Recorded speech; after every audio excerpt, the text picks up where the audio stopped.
জান্নাতে যদি তুমি যেতেই চাও তাহলে জান্নাতের একমাত্র চাবি হচ্ছে নামাজ। আসসালাতু মিফতাহুল জান্নাহ। সত্য না মিথ্যা? নামাজ যে ব্যক্তি ইচ্ছা করে কাজা দেয় সে ব্যক্তি আর শয়তান, দুইয়ের মধ্যে কোনো পার্থক্য নেই। আমি একটা কথা আপনাদের বলবো, নামাজ যদি পড়েন একটু ধীরে পড়ার চেষ্টা করবেন, কিন্তু এতই দ্রুত নামাজ পড়তেছে যে উচ্চারণ ত্রুটি হয়ে যাচ্ছে। কারণ এই ওয়াক কথাটা নামাজে 5 বারে প্রায় 52 থেকে 53 বার উচ্চারণ হয়েছে। এখন আপনি বুঝতে ও কি করছে, এই জন্য একটু সময় নিয়ে নামাজটাকে নিত্য শুদ্ধ ভাবে আমল করার চেষ্টায় আত্মনিয়োগ করবেন। আপনাদের কাছে আমার অনুরোধ, ইন্না সালাতা তানহা আনিল ফাহশাই ওয়াল মুনকার। কি সত্যিকারের মিথ্যা এটা কোরআনে আছে না?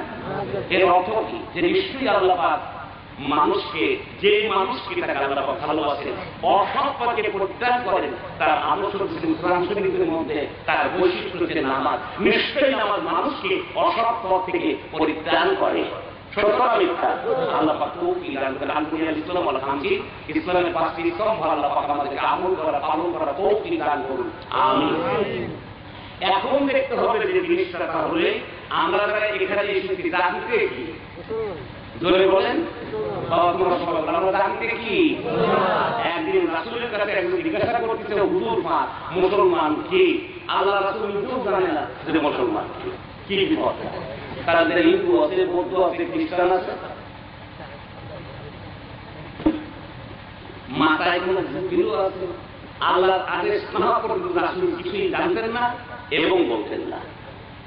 মাথায় করে গেছেন কথাটা শুনে আল্লাহ রাসূল জানতেন না যে মুসলমান।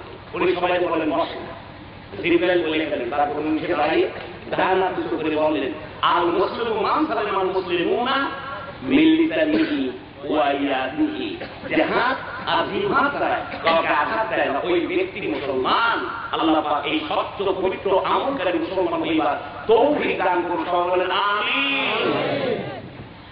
আপনারা একজন সিগারেট টানেন, আমার সামনে দাঁড়াই, কারণ এই মঞ্চে যারা বসে আছেন, সামনে যারা আছেন, এর 100 জনের ভিতরে প্রায় 60 জন ব্যক্তি সিগারেট খান এবং বিড়ি খান। এখন আমার সামনে টানবেন না, ওই চেয়ারম্যান ওর সামনে আপনি টানবেন না, কারণ চেয়ারম্যানের সম্মান করেন। আমাকেও আপনারা বরণ্য বলে মনে করেন। আর যদি আসে এমপি, তার সঙ্গে বিড়ি আর সিগারেট খান না। এখন আপনাদের সামনে বলবো সেই কথাটা, এই যে আল্লাহ থাকে কোথায়? তুমি যেদিকে তাকাও সেদিকে আমার সৃষ্টির নিদর্শন দেখো, মহিমা দেখো। তাই সাগর, নদী, পুকুর, নালা, গাছপালা, পাহাড়, যে কোনো কিছু দেখে যদি কোনো মানুষ বলে সুবহানাল্লাহ, ওই জল সম্পদ দেখে সুবহানাল্লাহ বলে, ওই পরিমাণে নাকি আল্লাহ পাক তারে দান করেন। তাই যেদিকে তাকাই আল্লাহ সৃষ্টি দেখি। তারপর আল্লাহ কি বললেন? নাহনু আকরাবু ইলাইহি মিন হাবলিল ওয়ারিদ। আমি তোমার শাহরগের চেয়েও নিকটে আছি। তাহলে আল্লাহ কোথায় আছে? শাহরগের চেয়েও নিকটে আছে। সেই আল্লাহকে এত নিকটে রেখে আমার হয়ে সিগারেট বিড়ি খায় না, আমার এমপির হয়ে বিড়ি সিগারেট গাঁজা খায় না, আর আল্লাহকে এত নিকটে রেখে তারা বিড়ি এবং সিগারেট খায়, তারা মুসলমান না শয়তান? জোরে বলতে হবে, আরো জোরে বলেন। আরে আপনারা তো খান অনেকে, তবুও বলেন শয়তান মুসলমান। শয়তানের আব্বার নাম বলেন। শয়তানের আব্বার নাম হলো জরিফা গাওয়া, মায়ের নাম নির্দিষ্ট গাওয়া। শয়তানের ছেলে হলো 10টা হাতে বলেন, জড়িত, ওয়াসিল, আওয়াল, আফা, মোকাব, মাসুদ, তাহের, ওঢা, পার ও নাস। এইগুলো শয়তানের ছেলে মোট 10টা। 24 ঘন্টা মাথার তালু থেকে পায়ের নখ সমস্ত ইন্দ্রে বসে সে উপস্থিত করা যাতে একটি মানুষ জান্নাতবাসী হতে না পারে। কিন্তু আল্লাহ এবং রাসূলের রশিদা ধরেছে, শয়তান থেকে তারা মুক্ত, চলাচল করে শান্তি, আর মরণের পরে তাদের জান্নাত হবে ইনশাআল্লাহ। আপনারা বিড়ি সিগারেট কেন খাবেন না? এই যে বাম দিকে 2 আঙ্গুল নিচে একটা মুকাম আছে, তাকে বলে লামকাম বা কম। এখন সিগারেট কিন্তু ওই জায়গায় দুবাছে কুলুষিত হয়, দাগ পড়ে যায়।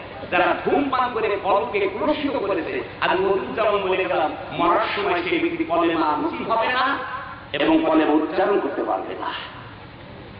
কথাটা পরিষ্কার মনে রাখবেন। এরপরে বিড়ি আর সিগারেটের গায়ে কি লেখা আছে? ধূমপান স্বাস্থ্যের জন্য অত্যন্ত উপকারী। তাই লেখা না? Many people in the habit of smoking is very harmful to the health. Smoking causes very serious disease. Latest cancer is one of them. ধূমপান শেষ জীবনে মানুষের জীবনে ক্যান্সার সৃষ্টি করতে পারে। সুতরাং এখন যদি কোনো মানুষ ধূমপান বর্জন করেন আর তওবা করেন, তাই বিড়ি সিগারেটের গায়ে যতগুলো ধোঁয়া এবং তামাক আছে আল্লাহ পাক সেই পরিমাণে পাপ এখন ইচ্ছা করলে মাফ করতে পারেন। ছেড়ে দেন। কি আপনারা রাজি আছেন? জোরে বলেন। সবাই একবারকে বলেন হ্যাঁ রাজি আছেন? আল্লাহ পাক তৌফিক দান করুন। আমিন।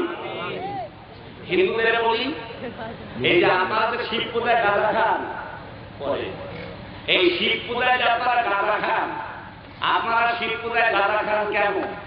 মুসলমানরাও আপনাদের সামনে গাঁজা খায়, আপনারা যৌথ মিলিয়ে ত্রিনাথের মেলায় শিব পূজায় গাঁজা খান। মুসলমানও থাকে, হিন্দুরাও থাকে। আমার বক্তব্য হলো যে গাঁজা খাওয়ার পরে বাড়িতে এটা মানা বউ জ্ঞান থাকে না, মা আসলে ধরি বউ ভেবে আব্বারে মনে করি আমার শালা বসে আছে, সেই রকম ধূমপান করা কোন ধর্মে নেই। হিন্দু ধর্মে স্পষ্টভাবে এসছে অন্নাতি প্রতিদিন কোন বক্তার পদ জন্ম না, স্বয়ং ব্রহ্মা বলিয়েছে তা যদি মানুষের জন্য অকল্যাণকর হয় স্ত্রীর মতো পরিত্যাগ করতে হবে। সুতরাং হিন্দু মুসলমানের মধ্যে যে কোনো ব্যক্তি গাঁজা খাক না কেন, মেম্বার, চেয়ারম্যান, আলেম ওলামা, সমাজ সমিতির কাছে অনুরোধ রইল তাকে আপনারা প্রতিহত করবেন। আল্লাহ পাক যেন আপনাদেরকে শক্তি দান করেন। জোরে বলেন নারায়ে তাকবীর। ওম নমো নমঃ নমো নমঃ। ওম নমঃ শিবায় শান্তায় কর্মত্রায় নিবেদমিতাত্মনন্দীয় পরমেশ্বর সর্বস্বরূপে সর্ববেশে সর্বশক্তি সমন্বিতে ভাবত্রাহি লো দেবী তুতে দেবী নমঃ তুতে। এর মধ্যে গাঁজার মধ্যে কোনো বাধাই নেই। অতএব বর্জন করতে হবে, বাধ্য করাতে হবে। আর এই হল ইসলামের আইন।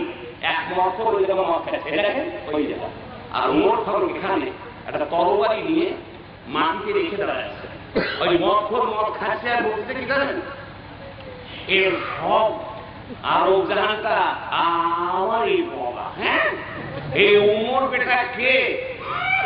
উমর মত দেখে তার সামনে বাদ দেওয়া। সমস্ত মুসলমানদের মনে রাখতে হবে প্রচন্ড ভাই মিলে নেশা থাকে না, নেশা থাকে যে আমাকে ধরে শিরোচ্ছেদ করে আমার অঙ্গকে উনি 100 ঘন্টা খণ্ডিত করবে। মত তখন ভয় পেয়ে বলতেছে আল্লাহ পাক সব বংশ থেকে ভূত হয়ে যায়, আমরা বংশের সমস্ত মানুষ এই ব্যক্তির হাতে হাত দিয়ে মুসলমান হয়ে যাব। ওমর ফারুক তরবারি নিয়ে বল কি পান করতেছিল আমার সামনে? হুজুর আমি দুঃখান করতেছিলাম। লম তস্কর আল খামরু উমুল খালি চল পাওয়া ইস মদ দুনিয়া সকল অপকর্ম দুটেই মদ পান করতেছি। মদ হল দুধ আর দুধ বের কর। মদ বলতে দেখুন, দেখেন এক বোতল মদ পরিপূর্ণ দুধ হয়ে গেছে। উমরের হাত থেকে তরবারি পড়ে গেল, হরিণের মতো দুটো চোখ টানা টানা পানি ভরে দাঁড়িয়ে ফিরে গেল, কোথায় কোথায় মাটিতে পড়া শুরু হলো। এবার উমর দুই হাত তুলে বলেন ভাই জলে তলে রনে বলি ইষ্ট তুষ্ট নিমিত্তে যুগ যুগান্তর বদনা আরাধনা মত তো খুব দুঃখ পাই না। একটা ডাকে সব মত দুঃখ হয়ে গেল আমার বুকের মধ্যে। আয় ভাই বললো যাবো একটু দাঁড়ান। বংশে যারা উপযুক্ত ছিল সবাই বধূ গোসল করিয়েছে, উমরের হাতে হাত দিয়েছে, তারা মুসলমান হয়ে গিয়েছিল। নারায়ে তাকবীর। তোমার নেতা আমার নেতা, কোরআন হাদিসের আলো, এইগুলো সমাজ নিয়ম মানে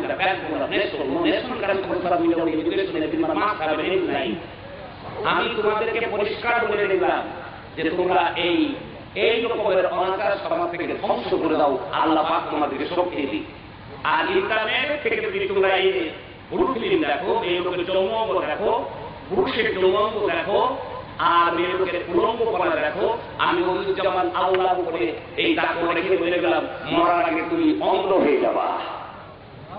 এক আল্লাহ পাক তোমার উপরে আজীবন কালে যদি গজব সৃষ্টি করবেন, আর মরার সময় তোমার চেহারা হারিয়ে যাবে। তুমি ল্যাংটা অবস্থায় একটা নারীকে ইন্টারনেট থেকে কি দেখছো, সে কি তোমার মা নয়? তুমি কি তোমার মায়ের পেটে ছিলে না, তা দেখোনি? আল্লাহর গজব প্রাপ্ত হবে। সুতরাং everyone must have an intellect. Everyone must have a knowledge. He does not work. অর্থাৎ কাম ব্যাক, ফিরে আসে। সত্য পথে আসো, অন্যায় প্রতিবাদ করো। আর যারা তাস খেলে তারা হলো অবশ্যই শয়তান। কুল্লু মানে প্রত্যেক, লাহাবের মানে খেলতে মাসা, বাতিল মানে বাতিল, ইল্লা বিন সালাসাতি, তিন প্রকার খেলতে মানা ছাড়া আল্লাহ রাসূল সব বাতিল করে দিয়েছে। তাস, জুয়া, চরকা, তোমরা ধরে বলো ছেলেরা, হারাম না হালাল? তোমরা সংঘবদ্ধ হয়ে বাংলার মাটি থেকে এলাকা ভিত্তিক গরু ফেলেন তাস, জুয়া, চরকা এরকম বেদাত জিনিসকে বাতিল করে দেবা। আল্লাহ পাক তোমাদেরকে শক্তি দান করেন। রাজি আছো কি? হাত তুলে দেখো তো, জোরে বলো নারায়ে তাকবীর। বাংলার মাটিতে সব থাকবে না, থাকতে আমরা দেব না ইনশাআল্লাহ। কি বলো? সরকারকে যদি বাজারে রাজ্যের অন্ধকারে গুরুজলি দেখবি আর আমার ছেলে থেকে দাঁড়িয়ে চরিত্রগ্রস্ত হবে, এই বাজারের কমিটির বিরুদ্ধে আমরা র্যাবের জানাবো, আমরা সংঘবদ্ধ হব বিরাগের বিরুদ্ধে। কি বলেন, ঠিক না? এখন কিছুই না, মরবো, মরতে তো হবেই।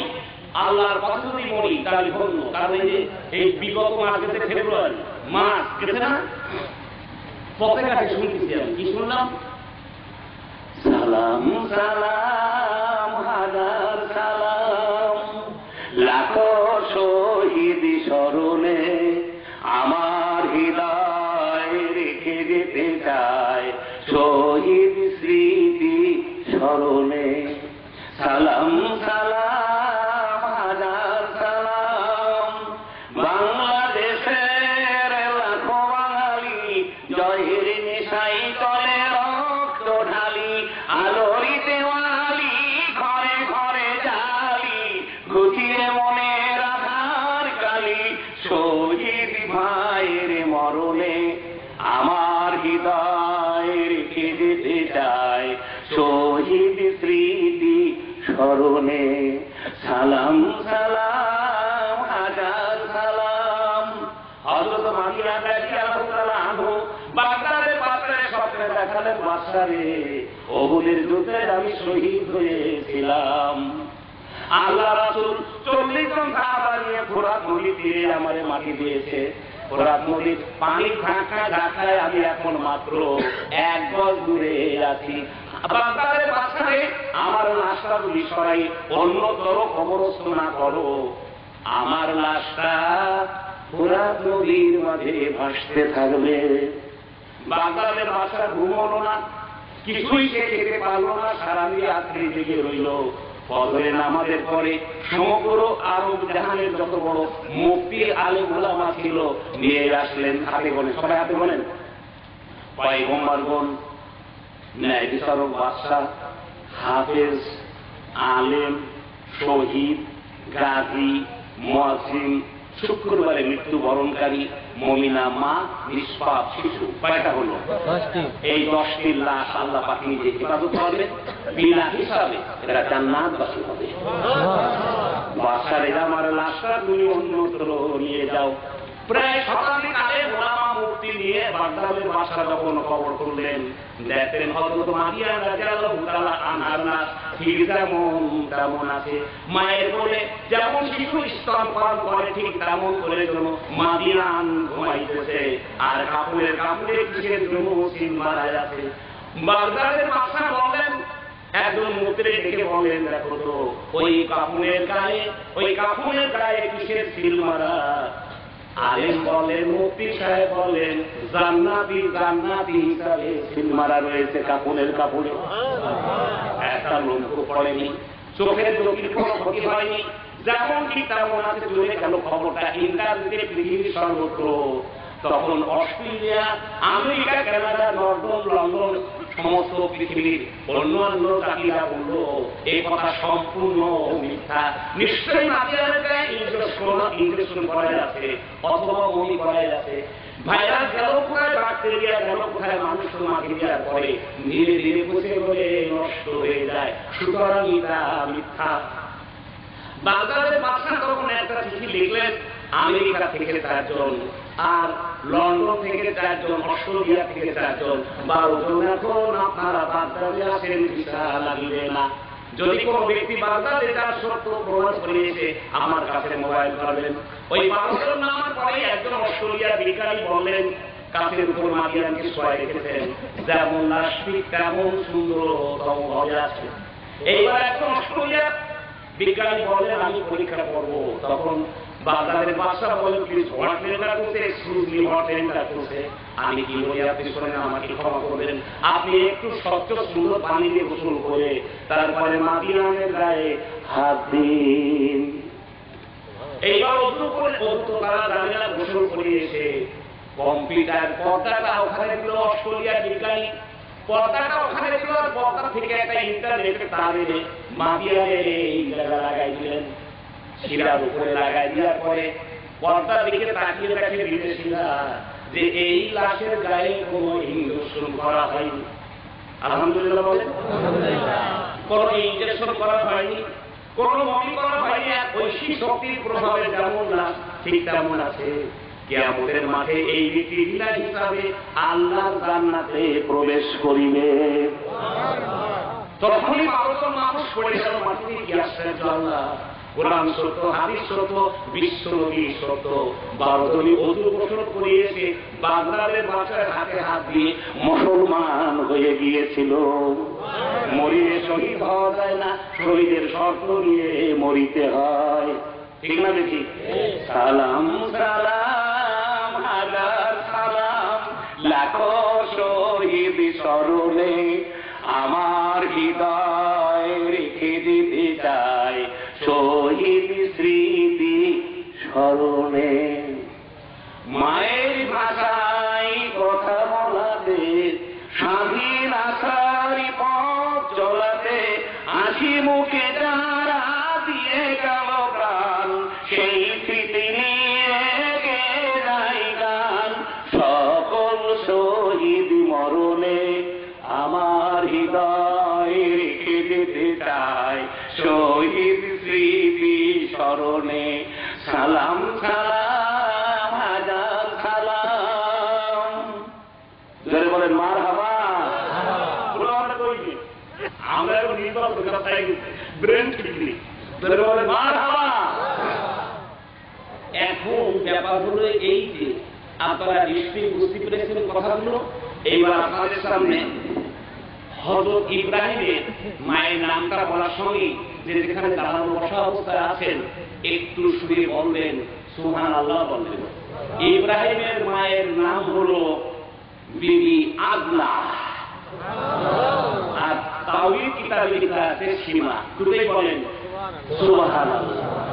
আর যিনি অগ্নি পূজা করেন তাদেরকে বলা হয় আজু, আর যিনি মূর্তি পূজা করেন তাকে বলা হয় পূজারী। পূজারী আর আজু একটা অগ্নি উপাসক আর একটা হলো মূর্তি উপাসক। এই যদি কোরআন শরীফে আজর বলে উল্লেখ করা আছে, আজরের পরিচিত নাম হলো মিস্টার তারেক। সত্যি না? এইবার বলবো, আপনাদের কাছে উত্তর দিয়ে চলে যাব, কোন 5 জনকে আল্লাহ পাক জান্নাতের পোশাক দেবেন আর আল্লাহ কাদের নিজের হাতে পোশাক দেবেন। আমি কিছুতেই মিথ্যে বলবো ইনশাআল্লাহ। এটার উত্তর দিয়ে আমি ফিরেছি। এখন আপনারা এই 5 জনের কথাটা একটু মনোযোগ সহকারে শুনবেন। পায়খানা প্রস্রাবে বাম পা আগে দিয়ে যাবেন, পায়খানা প্রস্রাবে বাম পা আগে দিয়ে যাবেন। ঘরে ঢোকার সময় ডান পা আগে দিয়ে ঢুকবেন। বড় পীর আব্দুল কাদের জিলানী রহমাতুল্লাহ আলাইহি 300 বার সূরা ফাতিহা পাঠ না করে জীবনে বালিশে মাথা দেয়নি। আল্লাহ পাক যত মুনাজাত পাঠিয়েছেন শ্রেষ্ঠ মুনাজাত হলো সূরা ফাতিহা, যার উপরে কোনো মুনাজাত নেই। এই যে নামাজের পরে যদি কোনো মানুষ মুনাজাত না করে তাতে কিছুই আসে যায়, আর নিয়ত করে না দাঁড়ায় তাতেও কিছু আসে যায় না, কারণ বাসনা কল্পনাটাই হলো নিয়তের অন্তর্ভুক্ত। ইন্নামাল আমালু বিন্নিয়াত, কি ঠিক না? এখন আমার বক্তব্য হলো এই জিনিসকে আপনারা ঘরে ঢোকার সময় ডান পা আগে দিয়ে ঢুকবেন, অজু করে থাকবেন। অজু যদি নষ্ট হয় টাইমও করবেন। যারা সূরা ফাতিহা পড়তে পড়তে ঘুমিয়ে যাবেন, আমি বলি যেমন বলছি আল্লাহর তাকওয়া রেখে ঘুম থেকে উঠে আবার সূরা ফাতিহা পাঠ করে কন্যাকে নিষ্ঠা বেরিয়ে চলে ডান না বাম, ঠিক সেই পা দিয়ে যাত্রা করে বেরিয়ে যাবেন। সারাদিন আল্লাহ পাকের রহমতের ছায়াতলে আপনি থাকতে পারবেন। এখন ঘটনা হলো এই যে আল্লাহ রাসূলের জীবনে আমি বলুজ্জামান তো বিবাহ করি, আর বিবাহ জীবনের কল্পনা করি সিদ্ধান্ত, কারণ 5 জায়গা 5 শ্রেণীর ব্যক্তি পাশের ব্যক্তির জন্য বিয়ে হারাম করা হয়েছে। কি পণ্ডিত, বিয়ে ফরজ নহল বাড়ি করে তোমার 60 থেকে 70 লক্ষ হাদিস পড়েও আল্লাহ রাসূলের হাদিসের কোন কিনারা পাওয়া যায় না। আর কথা পড়ে সব আল্লাহ রাসূল বলেছে 4 জায়গা এর জন্য বিয়ে হারাম, আর কোরআন শরীফে 4 জায়গা বিয়ে হারাম, তাহলে মোট হলো 5 জায়গা। এই কারণটা 5 জায়গা কোন কোন জায়গা নিষেধ আছে আমি কি বলবো আপনাদের সামনে শুনে যাবেন তারা বলা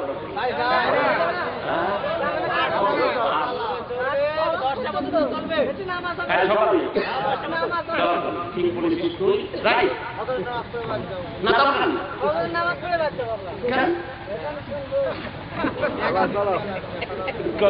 তুই দেখা নাকি অর্থন করবি ফজরের নামাজের পড়ি শুনবি। তো এখন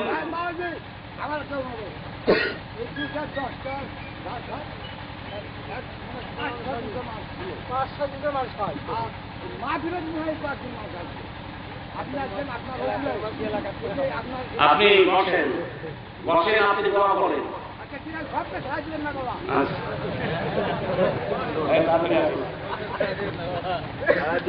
আল্লাহ পাকের কাছে দোয়া করেন ওই ব্যক্তির জন্য খাঁটি মুসলমানের কবরবাসী হতে পারে।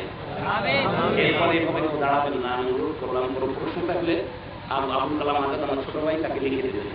আমি যারা বলতেছিলাম, আমি মুসলমান কোন মুসলমানের মেয়েরই আমি চিনি না ভালো। আমি ডাক্তার হিসাবে দেখি মেয়েদেরকে পথে ঘাটে বা রোগী হিসাবে আসে। আর হিন্দুদের মেয়ের স্মৃতিও আমার নেই, খ্রিস্টান ঐশ্বর্য আর প্রাচুর্য আমি দেখি নেই। আমি দেখেছি বিশ্বনবীর আদর্শ আর দেখেছি কোরআন। আল্লাহ রাসূল 63 বছর জীবিত ছিলেন, বউ ছিল 11টা কিংবা 13টা, 11টা কিংবা 12টা। এর তর্ক আমি করবো না। 14টা স্ত্রী না ছিল, সম্ভব কম বেশি হতে পারে। আল্লাহ রাসূলের চরিত্র এমন যে হঠাৎ করে দাঁড়ায় কথা বলবে, তখন একটা মানুষ সেখানে রাখতে হবে। যদি থাকে আর না থাকে একটু এদিকে তাকান। এই 13 জন স্ত্রী রাসূলের 63 বছর বয়সে বলেছেন, সবাই লক্ষ্য করুন যে আল্লাহ রাসূল জীবনে আমাদের গালে চড় মারেন নাই। 1 2 নম্বর, জীবনে কোনদিন চোখ রাঙ্গায় এভাবে তাকান নাই। 2 3 নম্বর, রাসূলের 63 বছর জীবনে আমরা সংসার করে রেখেছি, আদেশ করে কোন জিনিস তৈরি খান নাই। একটু টুকরা গোশ কিংবা পানি কিংবা দুধ বা যদি কোনো কিছু খেতে চেয়েছেন, এত বিনয়ের সঙ্গে উনি মাথা নিচে করে বলেছেন, তোমাদের ঘরে কি আমার জন্য 1 গ্লাস পানি হবে? ওনার স্ত্রী মাঝে মাঝে ঘরে উঠে দেখেছেন ওনার ঘরটা পরিষ্কার পরিচ্ছন্ন করে উনি নিজেই আল্লাহ রাসূল পানি ঠিক করতেছেন। ওনার স্ত্রীরা বলছেন, কি করছেন হুজুর আপনি? বলে, আল্লাহ তো উভয়কে সমান অধিকার দিয়েছেন, তো আমি তো সময় পাই না। আল্লাহ দ্বীন ইসলামকে প্রতিষ্ঠার জন্য ক্লান্ত জীবন ইসলামকে আমি ঘুরছি, তাই একটু সময় পেয়ে আমি তোমাদেরকে একটু সুযোগের ব্যবস্থা করে দিলাম। স্ত্রীরা বুঝেছে যিনি মানুষ কোন ধরনের মানুষ, আর আমরা একটা প্রসঙ্গে পাই না। সেই বউরে মারি এমন ভাবে পাড়াপড়শি কয়েক আর বাচ্চারা চিৎকার করে, আব্বা মারে না মানে তো জন্ম কোনটা বলছিল পাড়াপড়শি খুব তাকে তোমরা আছে। তুই বোন গায়ে হাত দিলি, আল্লাহ রাসূল বলছেন বউ রেগে গেলে চপ 3 বার বলেছেন চপ চপ। আল্লাহ রাসূল বলছেন বউ শান্ত হোক, বউ শান্ত হবে। আল্লাহ রাসূল বলছেন শান্ত হোক, পরে ধীরে ধীরে তাকে সংশোধন করো। বউ অনুতপ্ত হবে, তোমাদের দেখে সে কদমসি করতে পারে কিংবা হাতের সঙ্গে হাত মেশাতে পারে। আল্লাহ পাক তার হাবিব রাসূল বলেছেন, যদি স্বামী স্ত্রীর প্রেমে অথবা সৌহার্দ্যে হাতের সঙ্গে হাত মিশে হাত ফাঁক করার আগে আল্লাহ পাক ওই সংসারে রহমত দান করতে থাকে। 3টি জায়গা ফাঁকা নিষেধ, তার একটা হল স্বামী স্ত্রীর ভালোবাসা, ফাঁকা রাখা যাবে না, অটল করতে হবে। অটল করতে হবে, টলে না, ফাঁক হয় না। ভালোবাসা এমন ভাবে করতে হবে বিবাহিত জীবনে যার বউ মনের মতো হয়নি, এর জাহান্নামের শাস্তি আছে কিনা আমার জানা নেই। আর যে ব্যক্তি বিয়ে করে যে মেয়ে লোকটা এখন সর্বমা স্বামী মনের মতো পাইনি, তার মধ্যে কপাল করা জীবনে একেবারে নেই। কিন্তু আল্লাহ রাসূল বলতেছেন যে হে স্ত্রীগণ, হে নারীগণ, আল্লাহ যদি কাউকে সেজদা দিতে বলেন নারীকে বলতেন তার স্বামীকে সেজদা দেওয়ার কথা, কিন্তু সে অধিকার দেয়নি। তাই স্বামীর অপরাধ ক্ষমা করো এবং তাকে তুমি বুঝিয়ে বলো তোমার স্বামী সংশোধিত হবে। যে সংসার গরিবের আর ধনী হোক, স্বামী ছেলে মেয়ে নিয়ে শান্তিতে আছে, সেটা হল জান্নাতের একটি বাগান। সুবহানাল্লাহ। কাউকে যদি বলিস কিছু সংশোধনের, তবে গোপনে তাকে বুঝিয়ে বলিস সমবেদনা করে, আল্লাহ পাক যেন আপনাদের প্রত্যেকটা সংসারকে ইসলামে দুর্গ করে দেন। আর এককভাবে কোন ব্যক্তির ইবাদত করেন, সেই ইবাদত হবে মিথ্যা। কারণ আল্লাহ পাক বলেছেন কুরআন মানে বাঁচাও, কুসাকু মানে নিজেকে, ও আহলিকুম নার, বাঁচাও তোমার বংশ পরিবার পরিজনকে দোজখের আগুনের হাত থেকে। তাই যারা নামাজ এবং ইসলামের স্তম্ভগুলো পালন করে না শিশুরা, যারা যোগ্য হয়েছে তাদেরকে নিয়ে সেইভাবে প্রস্তাব করবেন। আর মায়েরা যাতে ইমানদার হতে পারে, মুমিনা হতে পারে, সেই চেষ্টা আপনি করবেন। আপনি তো মেয়েদের শাসনমূলক কথা বলেন বেশি। পুরুষ যদি হয় উল্লু, তার বউ কোনো কালো হবে না হাতে না। পুরুষ যদি হয় জানোয়ার, তার স্ত্রী আর মেয়ে কোনো কালো হবে না রাবেয়া কিংবা আসিয়া। সুতরাং পুরুষ যদি হয় মুমিন, তার পরিবার মুমিন এবং মুমিনা হতে বাধ্য। ঠিক না বেশি? তাহলে মেয়েরা তো বোরকা পরবেই, সত্য। তা আপনার কি দায়ী সুন্নতের একটাও আছে? দায়ী সুন্নত লক্ষ লক্ষ, তার মধ্যে প্রধান 10টি, তার একটাও যদি আপনার না থাকে, তাহলে আপনার বউ কি করে হেদায়েত হবে, মেয়ে বা কি করে পথে আসবে? সুতরাং আপনি খাঁটি মুসলমান হলে ওই পরিবারটাও খাঁটি মুসলমান হতে বাধ্য ইনশাআল্লাহ। ঠিক না বেশি? তাহলে মেয়েরা বোরকা পরবে, আমার মায়েরা একটু ঢিলা ঢালা বোরকা পরবেন। চাপা বোরকা ব্যবহার করলে আল্লাহ পাক তাকে অভিশাপ দেন, জনে বলে নাউজুবিল্লাহ। এবং আমার মায়েরা, সে হলে জামার হাতের দিকে তাকান, এটা স্যাটেলাইট দেখা যাচ্ছে না? মাথার দুই পাশে আছে কর্টেক্স, এখানে সেরেব্রাম, এখানে মেমোরি। বাচ্চা শিশু অতিরিক্ত কান্নাকাটি করে, আল্লাহ তাকওয়া রেখে বলে গেলাম সেই সন্তানের ভবিষ্যৎ ধ্বংস হয়ে যাবে। মা যেন তাকে কোনো কারণেই অতিরিক্ত কান্নাকাটি করতে না দেয়। 2 নম্বর হল বাচ্চা শিশুর গায়ে চড় মারার সঙ্গে আল্লাহ রাসূল মদিনাতে কষ্ট পান। আল্লাহ কষ্ট পান। অনেক মাস্টার আছে এবং পিতামাতা আছে যাদেরকে ছেলে দেখে মেয়ে দেখেই ভয় পায়। এরা হচ্ছে পশুর চেয়ে নিকৃষ্ট। আল্লাহ পাকের অভিশপ্ত হয়ে যাবে। মাস্টার এবং পিতামাতার উচিত সাবলীল আচরণ করা, নইলে ব্যাধ ওই মাস্টার থেকে বঞ্চিত করুন সন্তানকে, অন্য মাস্টার। আর পিতামাতা হন সোনার মানুষ, ছেলে পরবর্তী মানুষ করুন। বিশ্ব নবী হেঁটে গেলে লেগে ছায়া করে, সেই নবী একদিন যেতে দেখে একটা বাচ্চা শিশু সন্ধ্যার আগে কাঁদছে। আল্লাহ রাসূল বলেন কি ব্যাপার? বলে হুজুর এরা খেলা করতেছে কিনা আমারে নেয় না।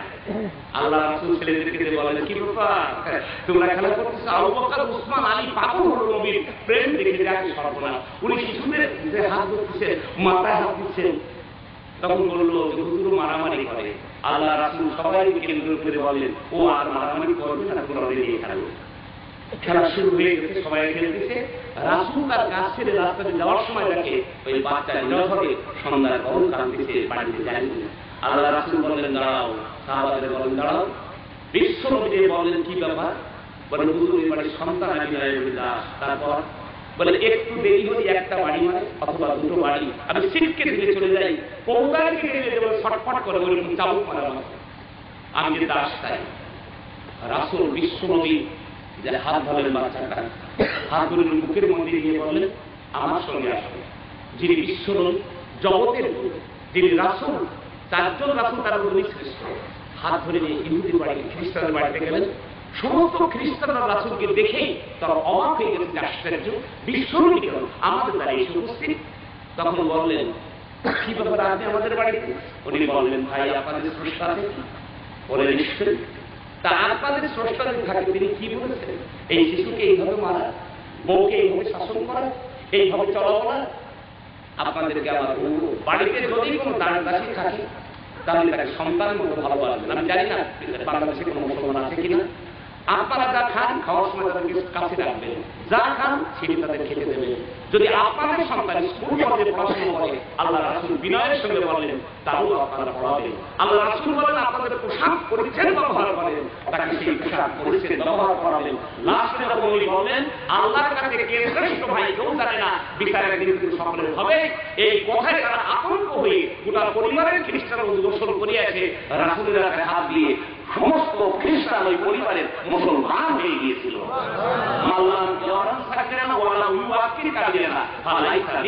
বড়দেরকে সম্মান করে না, ছোটদের স্নেহ করে না। আল্লাহ রাসূল বলেছেন সে আমার উম্মত না, উম্মত না, উম্মত না। তাই বাচ্চা শিশুদেরকে প্রেম দিয়ে সোহাগ দিয়ে মানুষ করানোর চেষ্টা করবেন।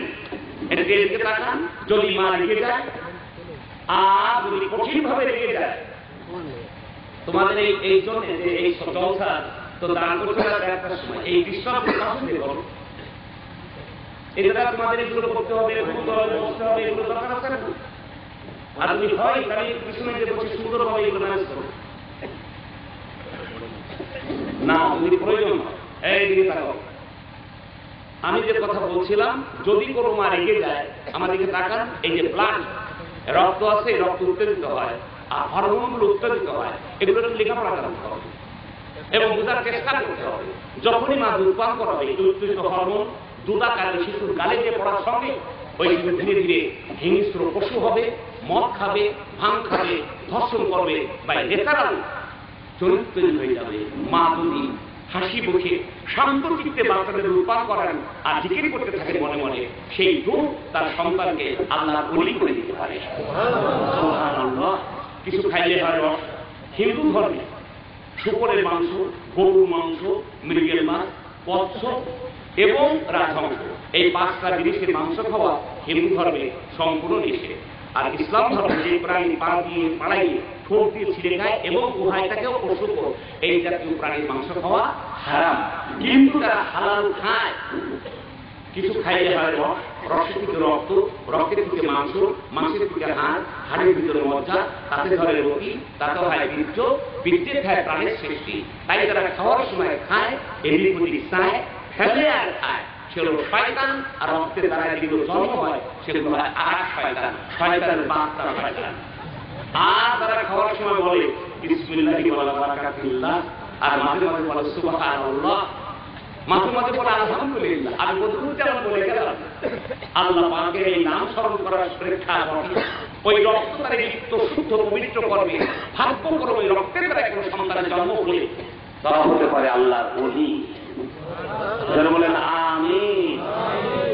আমাদের আজকেও অন্তত 10 জনের বলতে একটু পানি করে দেন, ওষুধ দেন। কেন?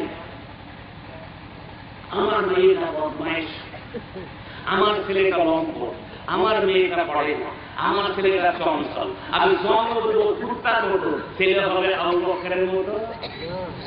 আমি বিড়ি আর সিগারেট খাইতে পারি, গানটাই ফেলে দিচ্ছি, ফেলে দিচ্ছি সহবাস করছি। আমার সন্তান ছাড়া পশু হয়ে জন্ম দিয়ে জগতে হারামি। আমি জন্ম দিচ্ছি চঞ্চল বলে, সন্তান পূর্ণ হবে না উসমানের মতো। আমি সন্তান জন্ম দিচ্ছি একেবারে নগ্ন অবস্থায়, আল্লাহ রাসূল ছিলেন না কোমরের উপরে কাপড় রাখো, তার ছেলে লুচ্চা বেশ্যা হতেই পারে। আমার বউ মদনা সেই অবস্থায় স্ত্রীর সঙ্গে মিলামেশা করেছি, সেই সন্তান তার বাপের গাড়িতে জুতো মারতেই পারে, কারণ স্ত্রীর মদ ছিল না। আমি উত্তেজিত হয়ে ওর সাথে মিলামেশা করেছি, সেই ছেলে চরিত্রহীন এবং হীনা ঘটবে। জীবনে যদি জন্মের হয় ভুল, তার জীবনে হয় না ভুল। আর আমি উঠতেই পারি না, এটাকে উঠতে পারি না। আমি এত আল্লাহ মানে এত অসুস্থ, আর আমার বউ তার দুধ শুকাই গেছে একেবারে, বুকের সাথে কিছু নাই তার শরীর, একেবারে শেষ আমার বউ। তার বড় পেটে বাচ্চা, এই 10 মাস 10 দিন পরে সন্তান হয়েছে। ওই আমি একদিন রাস্তাতে যাচ্ছি, একজন দেখে বলতেছে তোমার ছেলের ওরকম হলো কেন? তখন আমি বললাম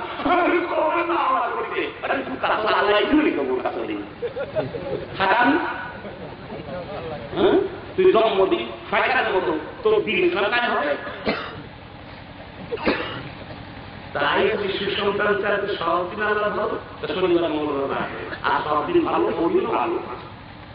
এইবার নিজের নামাজ পড়ে রাত্রি এবং নফল নামাজ পড়ে বলেন আল্লাহুম্মা আতিনা ওয়ালিদান সলিহা, আল্লাহ পাক আমার স্ত্রীর গর্ভে তুমি সুসন্তান দান করো যেন পৃথিবীতে আমার হতে পারে। আল্লাহুম্মা জান্নিবি শাইতান ওয়া জান্নিবি শাইতানা মিম্মা রাযাকতানা। আর বীর্য বাপের সময় বলুন বিসমিল্লাহি লা তাযালিশ শাইতানি ফিমা রাযাকতানা নাসিবা। হয়তো মৃত্যু নষ্ট বা যদি কোনো সন্তান আসে তো প্রথম যেদিন তুমি এসেছিলে পাবে তুমি মাত্র কেঁদেছিলে এসেছিল পাবে এবং জীবন তুমি করিবে কঠোর মরণে হাসিবে তুমি কাঁদিবে ভুবন। আর সন্তানের আগের দিনের নাম ছিল জব্বার মানে শক্তিওয়ালা, খলিল মানে বন্ধু, সত্তার মানে সত্তর থাকতেওয়ালা। কি নাম ছিল আর মধুময়, আসিয়া, রাবিয়া। আর আজকাল কি সুমপ্রভু, অজগর, টাইগর, কুটকুটি, জন্ডু, বাতাসি, কাকুরু, চেরাকালি, পটল ভাই, কুস্তি। একদম হিন্দু কাদের সাথে জিজ্ঞাসা করছি যশোরে, বাবু আপনার নাম কি? উনি বলেন আমার নাম বেগুন বাবু। বাপরে বাপ, কি সুন্দর নাম। তারপরে সেদিন আমি সিলেট ছিলাম, এক ভদ্রলোকের সঙ্গে বাসায় আসছি একই গাড়িতে। তারপরে ভাই আপনার নাম তো কি? বলেন যে বদরুল সাহেব। তার নাম চাষ না, আপনাদের দেশের লোক ভালো যশোরের কথা বলছে। কারণ বাচ্চাদের নাম এত সুন্দর করতে হবে, রাত্রে না দিলে আমার আল্লাহর কথা মনে পড়ে যায়। ঠিক আছে? আর প্রত্যেকটা ইসলামের মুসলমানের বাড়িতে ইসলামের দুর্ভোগ করে গড়ে তুলতে হবে। নারায়ে তাকবীর, ওয়া ইয়ামুরুনা বিল মারুফি ওয়া ইয়ানহাউনা আনিল মুনকার, আনিল মুনকার, আনিল মুনকার। সৎ কাজের আদেশ দিয়ে অসৎ কাজের বিরুদ্ধে জিহাদ ঘোষণা করতে হবে, তারপরে দ্বীন ইসলাম প্রতিষ্ঠা হবে। কি বলেন? দুর্বল মুসলমানের রাত্রি কণ্ঠ দেখি শোনাই আমাদের বলেন নারায়ে তাকবীর, আমার নেতা, আমার নেতা, হাদিসের আলো। বাবাজি ওদিক টাকায় কি দেখতেছেন?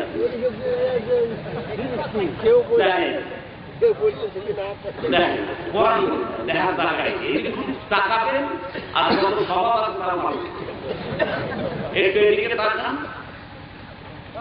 লক্ষ্য করার চেষ্টা করেন। এইবার দেখেন ঘটনাটা এখন বলছে কলম আছে ছাত্রদের কাছে, কলম আছে তো 12টা একটা তার 11টা ফাঁকা, একটা 11টাই ফাঁকা, একটা কালি। মুসলমান কালি সবই তো ফাঁকা, আর একটা কালি নেই। তো আপনারা তো এখন বিষয় তাহলে এই যে নিশ্চয়ই মুসলমান তৈরি করার কথাগুলো বাংলায় বলে কি সব কিছু কিছু ইংরেজি সংস্কৃত বলতে চাইনি, তো ভাষা ক্রমে তাই দিয়ে একটা কথা না বলে পারলাম না। তবে আমি এগুলো নিয়ে চর্চা করি না বা কারোর সমালোচনা করি না, কারণ ইসলাম বলেছে আল জিনাতু আশাদ্দু মিনাজ জিনা, পরে সমালোচনাকারী ব্যক্তি জিনাকারী অপরাধী। আর পবিত্র কোরআন শরীফে বলেছেন আল্লাহ পাক ইন্নাল্লাহ, নিশ্চয়ই আল্লাহ পাক লা ইউহিব্বু, ভালোবাসি না মুকাল্লাম ফাকুদি, উচ্চ আকার অহংকারী, আমি আল্লাহ পাক ভালোবাসি না। আর ইসলাম এমন একটি ধর্ম যে হে আমার উম্মতেরা, তোমার বাড়ির পাশের লোক যদি হিন্দু হয়, বৌদ্ধ আর খ্রিস্টান হয়, তাদের জানমাল রক্ষা করিয়া কিয়ামতের মাঠে উঠিও, নইলে আমি উম্মত বলিয়া স্বীকার করিব না। এমন প্রেমের কথা বলার জন্য পৃথিবীতে আর কেউ আসে না এবং আসিবে না। তাই ইসলাম ধর্ম অহিংসা পরম ধর্ম। আলহামদুলিল্লাহ। সূরা আনাম 108 নম্বর আয়াত 8 পারা আল্লাহ পাক যেমন বলেন ওয়ালা তাসুবুল্লাযিনা ইয়াদুনা বিল্লাহি ফাসুবুল্লাহ আযওয়াজু ইলাইহিল্লাহ, সাবধান করতে তাদেরকে গালিগালাজ পাইও না, এবং যদি করো তাহলে তুমি তাহারাও তোমার আল্লাহকে অজ্ঞানে গালিগালাজ পাইবে। অর্থাৎ অহিংসা পরম ধর্ম, তার নাম ইসলাম ধর্ম।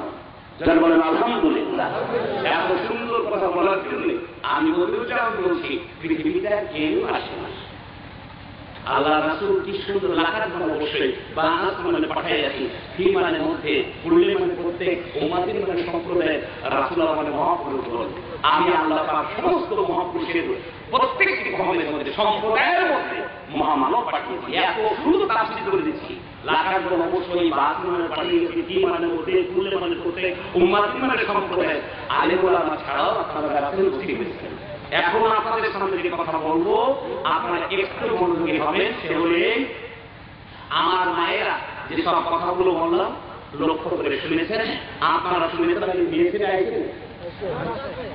তো আমার কল্যাণের জননী অকুতবা ইসলামের সৈনিক পরিয়সী মাতা এবং আমার সামনে অবিসংবাদিত ধর্মীয় প্রবল আমার মুসলমান ভাইয়েরা, আমার মায়েরা যে বক্তব্যটা শুনলেন, দয়া করে সেগুলোকে পালন করার চেষ্টা করবেন। আমার জননী করুন আপনারা বাচ্চাদেরকে দিয়ে আপনারা বেশি বেশি লিখাবেন, রাত্রি যখন তারা পড়াশোনা করে স্বামী বা ইত্যাদি যে কর্তব্য আছে সেটা যথাযথ সম্পাদন করবেন।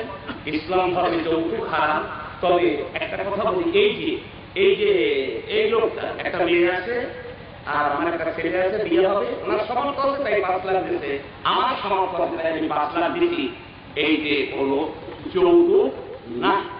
যৌতুক হলো সেই জিনিস জোর করে শ্বশুর বাড়ি দিলে বিক্রি করা, ঋণ করা, একটি কাজ ছিল বিক্রি করে আনা, নির্যাতন শোষণ করে যে বিবাহ হয় যৌতুক নিয়ে। আমি আল্লাহর তাকওয়া রেখে বলে গেলাম, ওই নারীর গর্ভের সন্তান সুসন্তান হবে না এবং তার গর্ভে এমন সন্তান হবে বংশের বিনাশ হয়ে গেছে। অতএব স্ত্রীদের উপরে দাবি আলেম ওলামার কাছে অনুরোধ, যার যেমন স্বার্থ যৌতুকের দাবিটা নয়। দেড় উপরের দাবি কেমন থাকবে? আপনি দেড় উপরের দাবি করেন 5 লাখ টাকা